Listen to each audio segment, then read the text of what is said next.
Sisi Waislamu tumeligundua hili katika nchi hii kwamba mara nyingi wanapoingia watawala Waislamu basi Wakristo wanakuwa hawana raha na uongozi wa yule Muislamu. Historia hiyo iko hivyo.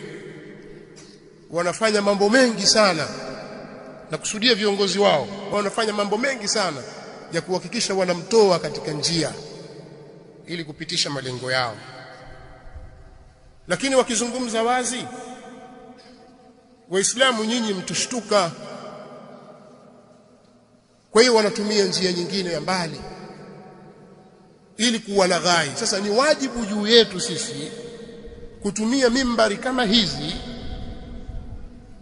kuwatanabahisha Waislamu wenzetu kwamba tusikubali kuingizwa katika mambo haya. Tusikubali kuingizwa kwenye mitego hii. Leo maaskofu na mapadre wana harakati mbalimbali wanaodai haki za binadamu, wanahabari wa nje na ndani, wanasiasa wanatumika katika kusukuma upande wa kuzitingisha serikali au watawala wale Waislamu. Wanashirikiana katika hilo na sisi tunalijua hili. Na kauli yao sasa hivi waliokuja nao mwaka huu au kipindi hiki cha utawala huu ni madai ya haki, kwa sababu watu wanatekwa. Nataka niwaulize maswali mimi, maaskofu, mapadre, wachungaji, wanasiasa na wanaharakati na waandishi wa habari na raia wa kawaida tu, katika utawala wa awamu ya 5 hakukuwa na watu waliotekwa?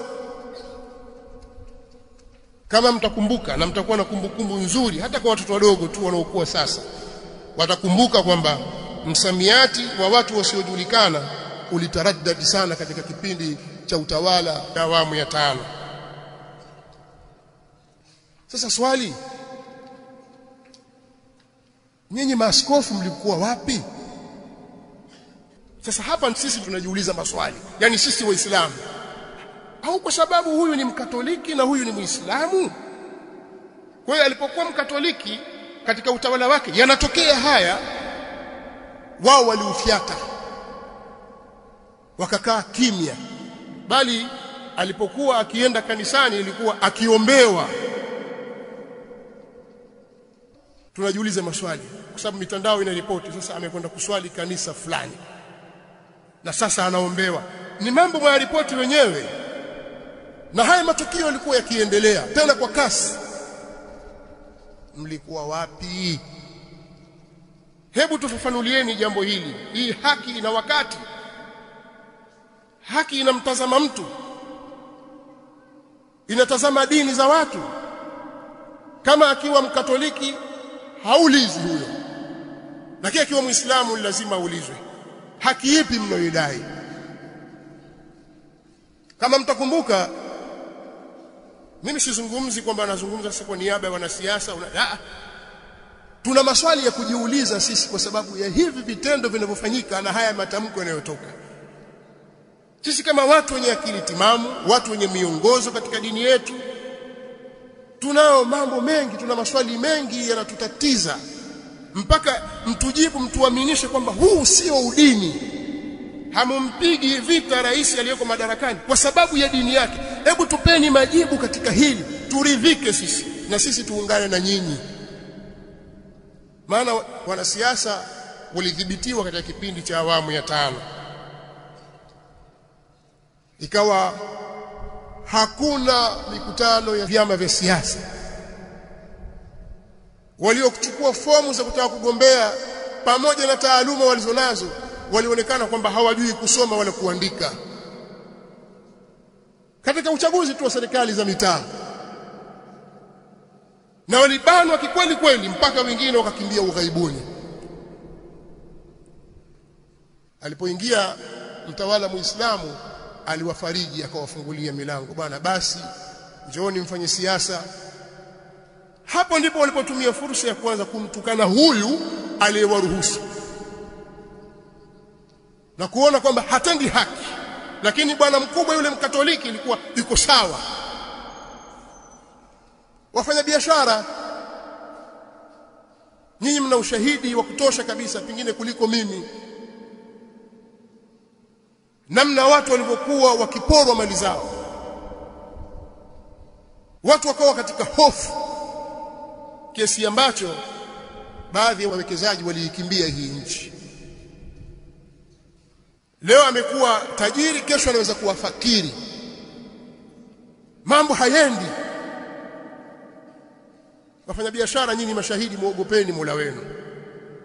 Hali ilikuwa ngumu sana katika biashara na watu wakakimbia. Alipoingia Muislamu haya mambo yaliondoka, kukawa kuna kazi kubwa ya kuwaaminisha watu kwamba sisi sio kama yule, njooni mfanye biashara. Watu wakabembelezwa mpaka wakaona ni kweli, biashara zikaanza kufunguka. Lakini kosa lake kwa sababu ni Muislamu. Haya yote aliyoyafanya huyu anayeongoza nchi sasa hivi yakawa hayaonekani. Ndipo wakalipuka hawa watu kutoka kanisani kwenye madhabahu huko wakidai haki. Haki ipi? Mlikuwa wapi?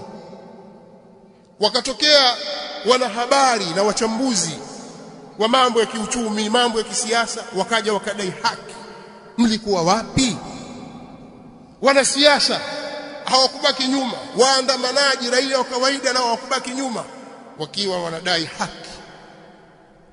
Ya ayyuhalladhina amanu kunu qawwamina lillahi shuhadaa bilqist wala yajrimannakum shana'anu qawmin ala an la ta'dilu i'dilu huwa aqrabu littaqwa wattaqullaha innallaha khabirun bima ta'malun.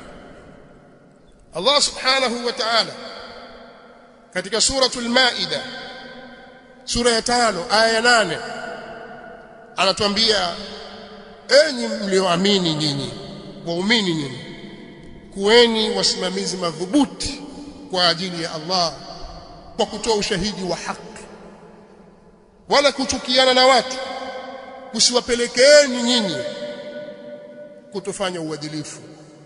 Kuweni waadilifu. Kweli mna chuki na Waislamu, hebu kuweni basi na uadilifu. Mbona uadilifu unawashinda? Hebu pimeni mambo wakati ule na sasa, wakati alipokuwa Mkatoliki na wakati sasa yuko Muislamu.